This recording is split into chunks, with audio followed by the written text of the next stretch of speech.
So, let me guess. You've tried Void Crew with a couple of friends and found it fun for a while until you all agreed that the difficulty curve looks something like this. Well, I'm here to tell you that in actuality, it looks something more like this. I mean, it's a shit drawing, but you get the point. The feeling of difficulty quickly disappears when you realize how to pilot the plane, what enemies to target, who to avoid, what missions to prioritize, and some other tips and tricks I think you should know. Now, before I get into the meat and potatoes of this video, I need to tell you the name of the chef, and his name is Saganaki, and you can find him on the official Void Crew Discord. I used his guide called Saganaki's Flying and the Solo Destroyer Guide to go from my best run being 17 missions completed and then dying to 46 missions completed with well over half my ship HP remaining and having to stop myself because the game couldn't. Although it is a guide made specifically for solo runs, a lot of the information is useful for either a full or partial crew as well. Another note needs to be made here. Given that Void Crew is a roguelike, you will meet difficulties based on how far along the skill tree you are. If you are level 1 and have just started, you will probably meet issues that will be harder to manage than say someone at level 25 or at max level at level 30. At the earliest levels, maybe around 15, are the most important for the gene tree. Everything after a certain point is just a luxury. I will leave Saganaki's guide in the description, and I do highly recommend anyone trying to get better and have more fun in this game to give it a read. And to not make this video too long, I'll be focusing on what I think are the most important topics to find success in Void Crew. And in descending order, we have side missions, mission priority, the upgrading priority of the ship, the play gene tree, the ship's layout, and lastly, turret mods and relics. To start off, we got side missions, and these are usually small side objectives on the same map that basically grants you free loot. We have containers, ancient wreck, and asteroid bases and space stations. Containers are usually unscanned objects with a white outline with no EVA required, while the other three show up as a dedicated symbol. There's not really much to say here, just free loot, do these. And now we're onto the good stuff, the mission priority. We got desecration, salvage, infestation, cleanse, protect, ambush, strike, download, and raid. And the reasoning behind this list is that the higher up the list you go, the fewer enemies you are most likely to encounter. Although desecration arguably has more enemies than salvage, given that salvage can let you complete the mission without fighting a single enemy, desecration is a really quick and easy mission, whereas salvage takes a bit longer. Desecration also gives you a choice between guaranteed 15 nano alloys and a relic you'll use for the rest of the run. Either way, these are the two best missions to pick from, hands down.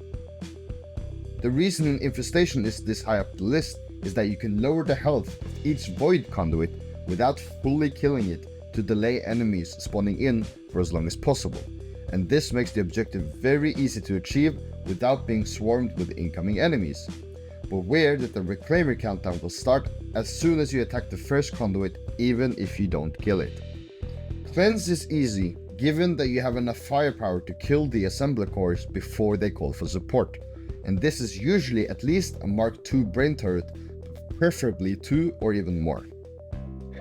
Protect is pretty easy, like cleanse if you have enough firepower and thruster duration. That should be about 1 to 2 Mark II brain turrets. To accomplish the objective as easily as possible, you should know what targets to prioritize. The list goes like this. We have bomber elites, sniper elites, bombers, destroyers, snipers, and then fighter swarms. The bomber elites and sniper elites can wipe out one of the ships you're protecting in one shot, so if you are not aware about the enemy spawns, you might find the friendly ships be gone before you even know it. Ambush is a hard to place mission because it contains loot on the inside of the space station you need to activate the mission. On the other hand, you need to fight 2 waves of either a freighter or an interceptor squad, and then you need to fight a massive remnant ship whose laser turrets might take a big bite of your ship if you're not careful enough. Strike is pretty difficult without the necessary firepower.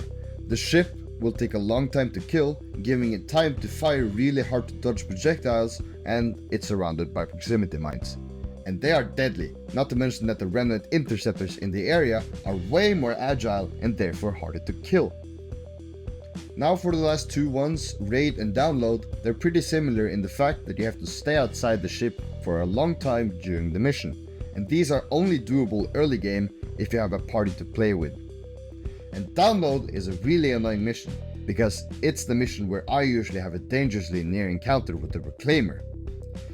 The mission requires you to leave the ship for a dangerous amount of time, given that the satellite dish starts at 40% efficiency and gets 20 percentage points for each fix. If the dish is somehow broken again, you do run the risk of the mission taking too long and having the Reclaimer come and blow you up. Not a good time. There is a bit of loot in it for you if you decide to do the mission though. Raid is a quirky one. It definitely has the most loot out of all the missions. However, you do run a big risk in running this mission due to the fact that during the alarm, the Holo Cruiser will show up.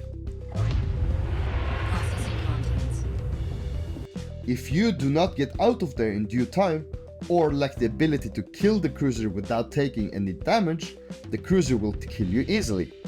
I do have a fun little trick that can spice up this mission, but I don't have time to talk about it in this video. Please do leave a comment if you do want me to make a short video on it. After following this guide, you will hopefully find yourself having more alloys earlier than you're used to, and you will need to know what to spend these alloys on as to not waste these precious metals, and the upgrade priority falls like this. We have the Fabricator Mark II, which costs 25 alloys. We have the Mark II guns. We have Mark III Fabricator, which costs an additional 75 alloys. We have Mark III guns. Then you have mods for the turrets. Upgrade the scoops to Mark III. Maybe add an additional auto mechanic for quality of life. Upgrade the generators to Mark III. And add a Mark III point defense for the frost biome. Alternatively, you can invest in a point defense early on for either the Flametron boss or the Frostmother boss. I like to do this because I'm not a skilled enough pilot to reliably avoid the projectile attacks yet. And if you meet power limitations too early with no luck on a power relic, you might want to invest in the Mark II power generator with the option to use a system upgrader to upgrade it later to Mark III. I also like to use power optimizer mods when I get to level 2 Fabricator, and this is because I never like my Mark III auto turrets to consume more than 3 power without a power optimizer mod. With the mod, they consume only 1 power at Mark III, and there's no reason to wait for Mark III power optimizers because they reduce the power needed by 3, but no module can consume 0 power whilst powered on, so it's a waste of time really. Now we're on to the gene tree, and we start with level 0 to level 10. Here you should prioritize the pilot tree, but do grab the scavenger class ability for easy EVA movement and quick void jumps, and make sure to pick up the sanctified hull repair plate from the engineer tree. At level 15 you should spec a little bit into engineering to get the ability lasting enhancements. It's very nice to have when dealing with bosses, or if you just want to have constant thruster recharge with the auto mechanic. On the way to level 30, you should probably prioritize the engineer tree so that you can get the skills stronger enhancements and enhancement rejiggering. After those, I'd finish the pilot tree and the scavenger tree. And now we're on to the ship layout, and we start with the early game. And for this, you should use the extra animus crate you get with the solo ship at the start of the run to get another gravity scoop. And this is important because you don't need to go down to the scoops to enter them as often as without the second. And during the middle game, you've probably met some power issues, which makes a power generator very useful. I also think you don't need more than 4 guns to do well on long runs. As previously mentioned, with Mark II power optimizer on every turret, they only consume 1 power even on Mark III. And with 2 scoops and 4 guns, that's 8 power. That's the exact amount of power the destroyer ship starts with. If you have an extra Mark II animus crate or 2 laying around, they're useful for kinetic point defenses and or power generators. And for the late game, at this point you have beat maybe 2 bosses, meaning you have at the very least 2 Mark III brain turrets. I got to my run of 46 missions with only 4 guns, with Mark III scoops, Mark III kinetic point defenses, 1 auto mechanic and 2 Mark III power generators in the back. With the Sacred Power Conduit, which gives you 6 additional power, I had a total of 22 power. This allowed me to ditch the power optimizers and get another mod on the auto turrets. This leaves space for an extra model you can mess around with, and for me it's usually a life support to give me an easier time with bosses and or another auto mechanic for help with the engine trims. And now we're on to the last chapter, turret mods and relics. Now that your turrets are all Mark III, it's time to supercharge them, and since your fabricator is also Mark III, you have access to all Mark III mods, except for the legendary ones. There's an amazing lookup table that exists made by Normandy called Weapon Stats Mechanics, which includes all turret modules outfitted with all types of modifications and combinations of said mods.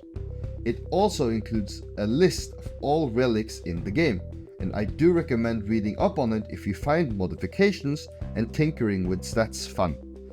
I will leave a link for the guide in the description. There's basically one short answer to the optimal setup, which is that you should prioritize fire rate, damage, and the mod Relentless Assault. And if you don't have Relentless Assault, I like to substitute it with accuracy to make sure my shots hit at range. Invest in energy overload if you mainly use confessor weapons, and make sure to get 1 biomass catalyst. Now, I can go in depth on this, and if you guys want to I will, but I will keep it short for this one video. Please do leave a comment if you want me to go further in depth on these choices. And there you have it. This was my first guide video ever and my first ever video on Void Crew, and I must end the video by saying that I do love this game and I would love to keep making content on it. The community is awesome and filled with amazing people, and the devs are actively participating in Reddit threads and chats on the Discord, and I really appreciate the product they've delivered to us gamers. Thank you so much for watching, and I'll see you next time.